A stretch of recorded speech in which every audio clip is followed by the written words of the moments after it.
How to delete categories in WordPress. Log into your WordPress admin dashboard and you will be on this page. Navigate to Posts and then Categories in the sidebar menu. This Categories page shows a list of all existing categories on the right.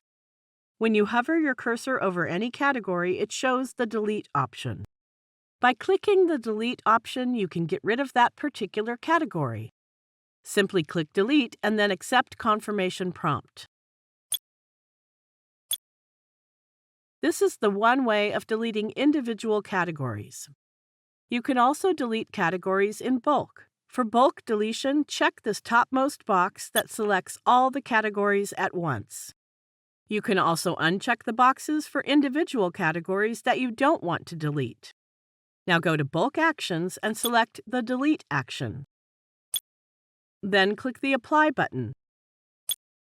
Look at the categories list. It has deleted all the selected categories. It also displays a Categories Deleted message at the top of the page. Please keep in mind that there is no way to recover categories that you deleted in WordPress. However, you can create a new category with the same name and re-add any posts sent to the uncategorized category because of the deletion. I hope this is clear to you.